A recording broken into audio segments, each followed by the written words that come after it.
Mga kapuso, Commission on Elections may nasampulan ng nga kandidato sa barangay kag SK Elections bangod sa premature campaigning.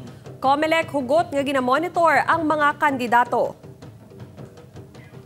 Sampol pa more samtang mga botante nagpahayag nga pabor nga istriktuhan ang mga kandidato agud masiguro nga patas ang pagpatuman sang layi. Yaring balita ang itutukan ni John Sala live gikan sa barangay Balabago Distrito, Sangharo. John?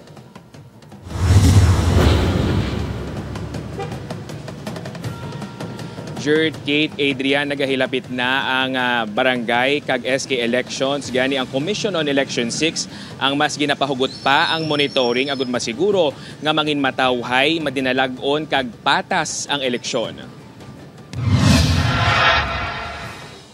Masobra sa kabulan na lang kagliwat nga magapiling mga botante sang bag-ong opisyales sa barangay kag sangguniang kabataan.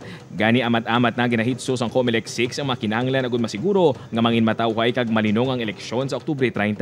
Apang antes pang aktual nga pagboto ginatutukan na sang COMELEC ang pagpatuman sang pagsulundan sa mga nagapapili. Santo sa guidelines sang COMELEC ginadumilian ang premature campaigning o kunang pagkampanya antes ang campaign period nga magasugod pa sa Oktubre 19.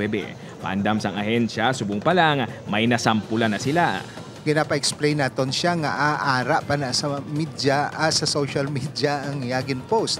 So ginapa-explain naton siya, giving him 3 days to explain. Tapos we'll be forwarding this to the task force and lantawon na sang aton task force ma-come out sila with the recommendations sa aton baling commission and bank for a possible criminal or electoral case. Wala gid pangalanan ni Ausan kung sino kag diin nagapapili ang nasambit nga kandidato.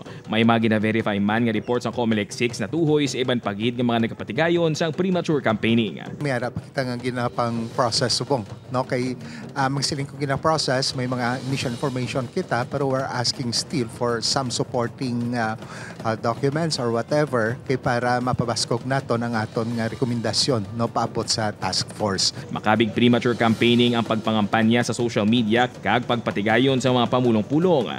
Ang mga botante pabor sa striktong pag-implementar sang COMELEC sa guidelines. Kasulod ka lang anay sa balay manilag-nilag ka lang hindi nga mismo nga maano kadayon mahuro-huro kadayon mga kumpanya. Pati patuman gid kay amo man na ang bala sa batas na kailangan gid man na istriktuhan.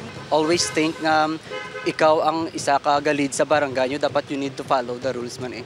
Buwas na tala ng command conference ang COMELEC kaupod ang mga militar kag kapulisan sa diin diskusyonan ang mga barangay nga natumod bilang election watch lists.